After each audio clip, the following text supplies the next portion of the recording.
검찰이 오늘 이명박 박근혜 정부 당시에 국정원 실세로 불리우면서 불법 사찰, 블랙리스트 작성 이런 것들을 주도한 인물로 지목돼 왔죠.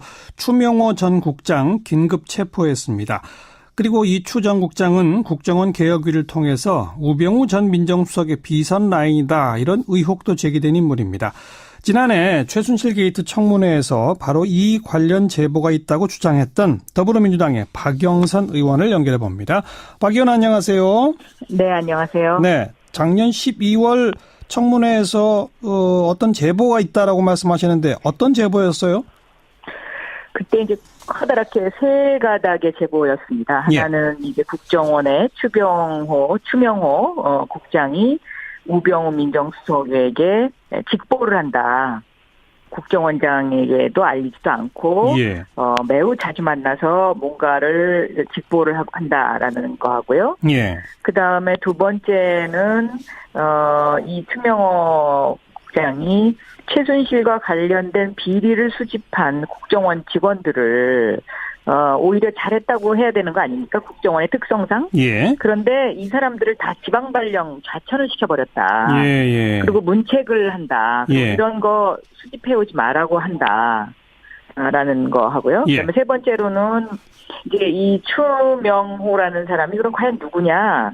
그러니까 인수위 때부터 이제 그 박근혜 대통령의 국정 운영에 쭉 관여를 했었는데 이 인척이 그 1998년 대구 달성의 당시 한나라당 간부였었다. 그렇기 때문에 박근혜 대통령 이 인척이라는 사람이 박근혜 대통령과 아주 오래전부터 가까운 사이였다. 이런 정도의 그 제보가 들어왔었습니다. 그래서 제가 이 제보를 바탕으로 해서 여기저기 좀 확인을 해보니까 이게 사실이다.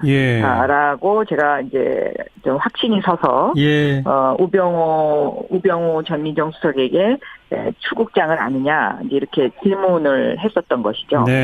그때 질문하니까 우병우 전 수석이 뭐 한 번인가 만났고 전화 통화는 그렇습니다. 가끔 한다 이랬었죠. 그런 정도로 이제 얘기를 했고요. 나머지 사실에 대해서는 이제 부인을 했었죠. 그런데 이번에 국정원개혁위원회에서 그다음에 검찰에서 첫 번째, 두 번째 지금 방금 정리해 주신 두 제보는 다 사실로 드러났네요. 그렇습니다. 뭐 최순실 관련된 보고를 모두 몇 차례나 했다고요? 뭐 굉장히 많이 했다고 제가 그렇게 이제 들었는데 그 최순실과 관련된 모든 보고를 중간에서 그러니까 아예 이렇게 틀어막고 있었던 거죠. 그리고 이것을 우병우 민정수석에게만 직보를 했던 것으로 보여지고 그 그러니까 어떤 하나의 팀을 꾸려서 아예 이제 그렇게 활동을 했던 것으로 보여집니다. 국정원장한테 자기 직속 상관인 국정원장한테도 보고 안 하고 우병우 수석한테만 바로 최순실 관련 보고를 계속 지속적으로 해왔다. 그런데 그 당시 우병우 전 수석은 최순실 진짜 모른다고 그랬었잖아요. 그렇습니다. 그런데 이분이 모른다고 했던 것은 거짓말이 아닐까 저는 그렇게 생각합니다. 아니 그러니까 지금 국정원개혁위원회에서 밝혀낸 바에 따르면 모두 170여 차례 정도나 되는 최순실 관련된 각종 뭐 동향보고 등등을 우병우 전 수석한테 직보했다는 얘기인데 그 보고서를 그러면 읽어보지도 않고 쓰레기통에 버렸으면 모르겠습니다만 그러니까요. 지속적으로 이렇게 읽어봤다면 모를 수가 없는 거죠. 그렇습니다. 그러니까 너무 기가 막히다라는 생각이 듭니다. 자, 그뿐 아니라 뭐 각종의 불법 사찰, 뭐 그 가운데는 이석수 감찰관 얘기도 또 나오더라고요.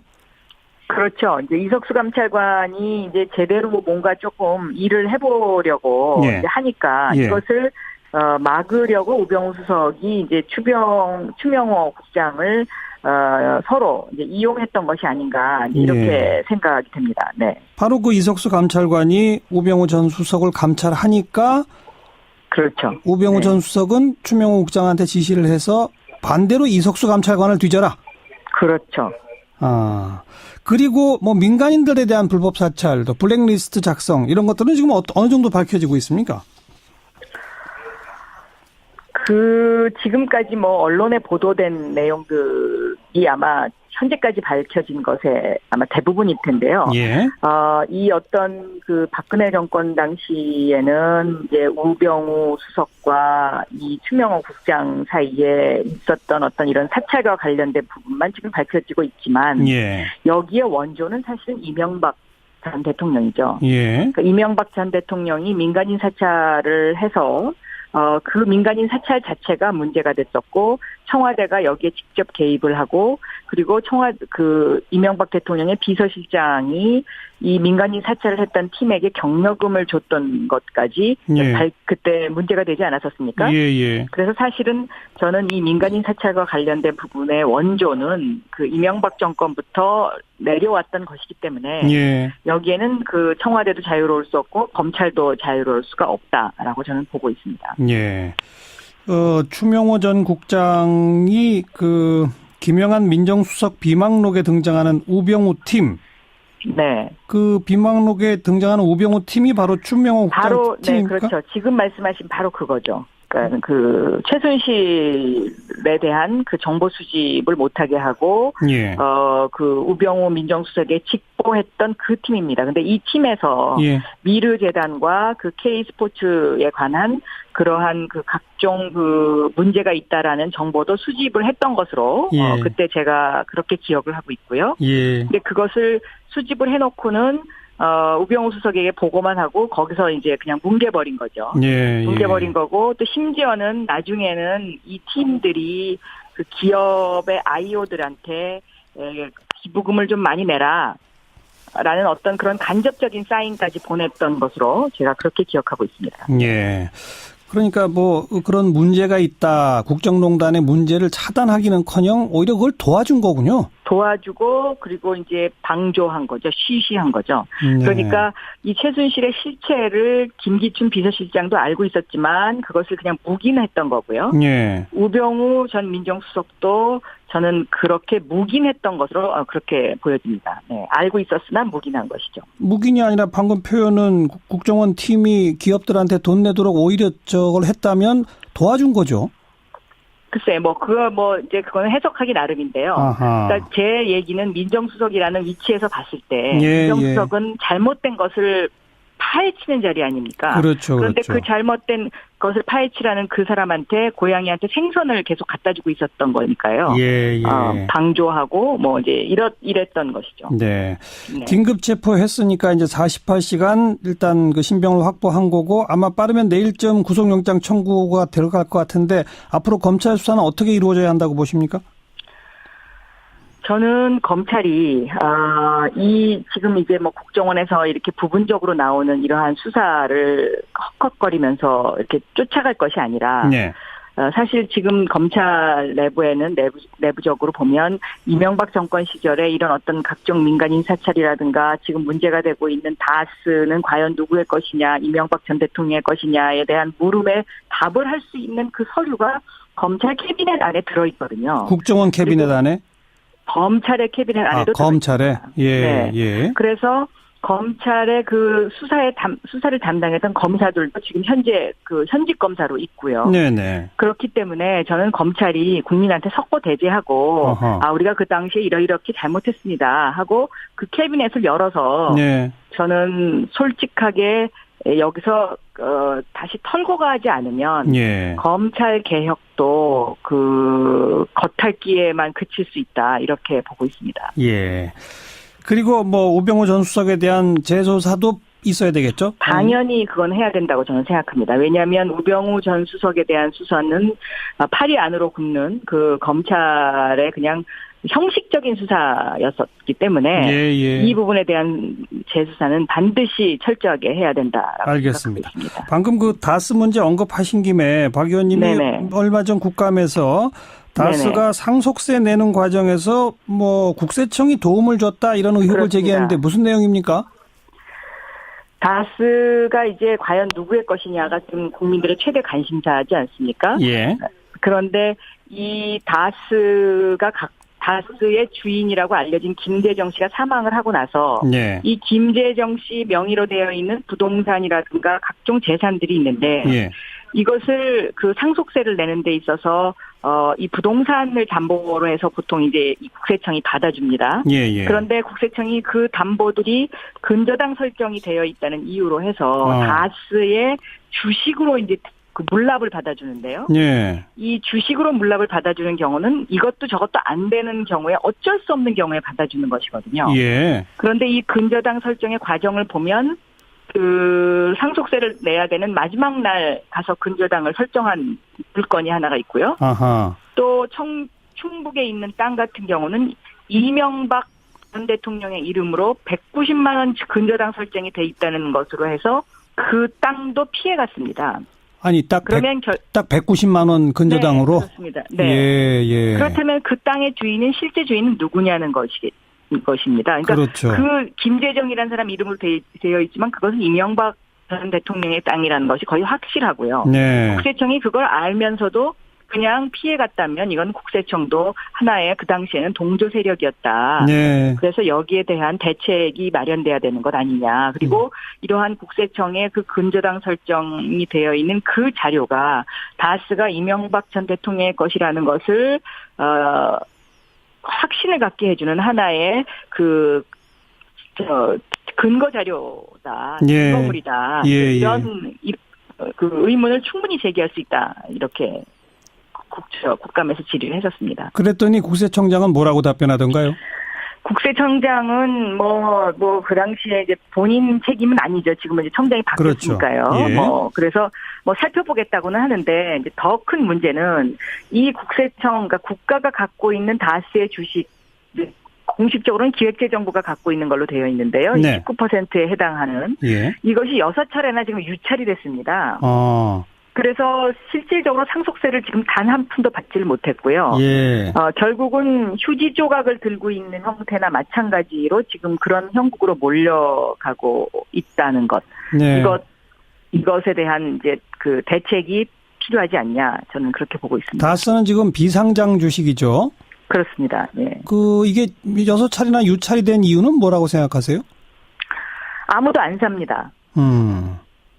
팔려고 내놨는데. 왜 그럴까요? 그거를 저는 좀 수사를 해봐야 된다고 생각합니다. 왜냐하면 이게 이제 6차례 유찰이 되면은요. 예. 무슨 문제가 또 발생을 하냐면요. 수의 계약이 가능한 상태가 돼버리거든요. 네. 그럼 수의 계약이 가능한 상태가 돼버리면 다스의 비상장 주식을 특수관계인도 얼마든지 매입이 가능하죠. 그러니까 다시 이게 이명박 전 대통령의 손으로 다시 들어갈 수도 있는 그런 상황이고, 아하. 또 상속세보다 낮은 가격으로 매입을 한다면 그만큼 차익이 편법적인 탈세로 이어지는 그렇죠. 것이고 봐주는 꼴이 되는 이런 상황으로 지금 도달하게 되어 있는 상황이기 때문에 예. 저는 이 부분에 있어서 기획재정부와 국세청이 정신 바짝 차리고 이것을 정말 그 명징하게 해결하지 않는다면 예. 이것도 또한 문제가 될 것이다라고 보고 있습니다. 그러니까 상당한 수익을 내고 있는 기업 아닙니까, 다스가? 그렇습니다. 그런데 그 주식이 6차례나 유찰됐다면 그것도 뭔가 석연치 않으니까 그 유찰된 과정도 수사가 필요하다. 네. 왜냐하면 최초 매각 예정가가 1,426억이었었는데요. 네. 지금 856억 원까지 하락을 했습니다. 예. 네. 그러니까 이것은 제가 보기에는 이러한 상황으로 몰리게끔 국세청에서 상당히 이것도 방조했다는 그런 그 의심을 품을 수가 있는 것이죠. 아니면 애초에 그 주식을 세금으로 대신 받아주면서 너무 높게 가격을 책정해 준 거군요. 그럴 수도 있죠. 네. 예. 그러니까 이것은 좀 더 꼼꼼하게 좀 들여다봐야 되는데 국세청이 개인 납세라는 그 이유로 자료를 제대로 주지 않고 있기 때문에 이거 제가 지금 더 이상은 지금 이걸 파헤칠 수가 없는 그런 상황입니다. 네. 박영선 의원께서는 다스가 누구 거라고 생각하세요? 저는 90% 이명박 전 대통령의 것이 아닐까 이렇게 생각을 하고 있습니다. 그래서 이 다스가 누구 것이냐에 대한 해답은 검찰의 캐비넷 속에 그 답이 딱 들어있다. 거기에 그 두 가지 증거가 있는데요. 예. 하나는 그 지금 말한 이런 어떤 그 국세청의 상속세와 관련된 부분도 하나의 증거 자료가 될 수 있고요. 또 하나는 도곡동 땅이 제3자의 것이다라고 이미 검찰이 한번 밝히지 않았습니까? 그럼 그 제3자가 누군지 검찰은 알겠습니다. 알고 있는 알겠습니다. 거거든요. 네. 2부 시간에 주진우 기자랑 다시 한번 다스 문제 다뤄야 되겠네요. 고맙습니다. 네. 박영선 의원이었습니다. 모두 몇 차례나 했다고요? 뭐 굉장히 많이 했다고 제가 그렇게 이제 들었는데 예. 그 최순실과 관련된 모든 보고를 중간에서 그러니까 아예 이렇게 틀어막고 있었던 거죠. 예. 그리고 이것을 우병우 민정수석에게만 직보를 했던 것으로 보여지고 그 팀, 그러니까 어떤 하나의 팀을 꾸려서 아예 이제 그렇게 활동을 했던 것으로 보여집니다. 네. 국정원장한테 자기 직속 상관인 국정원장한테도 보고 안 하고 우병우 수석한테만 바로 최순실 네. 관련 보고를 계속 지속적으로 해왔다. 네네네. 그런데 그 당시 우병우 전 수석은 최순실 진짜 모른다고 그랬었잖아요. 그렇습니다. 그런데 이분이 모른다고 했던 것은 거짓말이 아닐까 저는 그렇게 생각합니다. 네. 아니, 그러니까 지금 국정원 개혁위원회에서 밝혀낸 바에 따르면 모두 170여 차례 정도나 되는 최순실 네. 관련된 각종 뭐 동향 보고 그렇죠. 등등을 우병우 전 수석한테 직보했다는 얘기인데 검찰이 오늘 이명박 박근혜 정부 당시에 국정원 실세로 불리우면서 불법 사찰, 블랙리스트 작성 이런 것들을 주도한 인물로 지목돼 왔죠. 추명호 전 국장 긴급 체포했습니다. 그리고 이 추 전 국장은 국정원 개혁위를 통해서 우병우 전 민정수석의 비선 라인이다 이런 의혹도 제기된 인물입니다. 지난해 최순실 게이트 청문회에서 바로 이 관련 제보가 있다고 주장했던 더불어민주당의 박영선 의원을 연결해 봅니다. 박 의원 안녕하세요. 네, 안녕하세요. 네, 작년 12월 청문회에서 어떤 제보가 있다라고 말씀하시는데 어떤 제보였어요? 그때 이제 커다랗게 세 가닥의 제보였습니다. 하나는 이제 국정원의 추명호 국장이 우병우 민정수석에게 직보를 한다. 국정원장에게도 알리지도 않고 매우 네네. 그 보고서를 그러면 읽어보지도 않고 쓰레기통에 버렸으면 모르겠습니다만. 그러니까요. 네. 지속적으로 이렇게 읽어봤다면 모를 수가 없는 거죠. 그렇습니다. 그러니까 너무 기가 막히다라는 생각이 듭니다. 네. 자, 그뿐 아니라 뭐 각종의 불법 사찰, 뭐 그 가운데는 이석수 감찰관 얘기도 또 나오더라고요. 그렇죠. 이제 이석수 감찰관이 이제 제대로 뭔가 조금 일을 해보려고 이제 하니까 이것을 막으려고 우병우 수석이 이제 추명호 국장을 서로 이제 이용했던 것이 아닌가 이제 이렇게 생각이 듭니다. 네. 바로 그 이석수 감찰관이 우병우 전 수석을 감찰하니까. 그렇죠. 우병우 전 수석은 추명호 국장한테 지시를 해서 반대로 이석수 감찰관을 뒤져라. 그렇죠. 그리고 뭐 민간인들에 대한 불법 사찰, 또 블랙리스트 작성 이런 것. 이란 사람이 박근혜 대통령과 아주 오래전부터 가까운 사이였다. 아하. 이런 정도의 그 제보가 들어왔었습니다. 그래서 제가 이 제보를 바탕으로 해서 여기저기 좀 확인을 해보니까 이게 사실이다. 라고 제가 이제 좀 확신이 서서 우병우 전 민정수석에게 추국장을 아느냐 이제 이렇게 질문을 했었던 것이죠. 네. 그때 질문하니까 우병우 전 수석이 뭐 한 번인가 만났고 전화 통화는 그렇습니다. 가끔 한다 이랬었죠. 네. 그런 정도로 이제 얘기를 했고요. 나머지 사실에 대해서는 이제 부인을 했었죠. 네. 그런데 이번에 국정원 개혁위원회에서 그다음에 검찰에서 첫 번째, 두 번째 지금 방금 정리해 주신 두 제보는 다 사실로 드러났네요. 그렇습니다. 뭐 최순실 관련된 보고를 만나서 뭔가를 직보를 한다라는 거 하고요. 그다음에 두 번째는 이 추명호 국장이 최순실과 관련된 비리를 수집한 국정원 직원들을 오히려 잘했다고 해야 되는 거 아닙니까? 국정원의 특성상. 그런데 이 사람들을 다 지방발령 좌천을 시켜버렸다. 그리고 문책을 한다. 이런 거 수집해오지 말라고 한다. 라는 거 하고요. 그다음에 세 번째로는 이제 이 추명호라는 사람이 그럼 과연 누구냐? 그러니까 인수위 때부터 이제 그 박근혜 대통령의 국정 운영에 쭉 관여를 했었는데 이 인척이 그 1998년 대구 달성에 당시 한나라당 간부였었다. 그렇기 때문에 박근혜 대통령 이 인척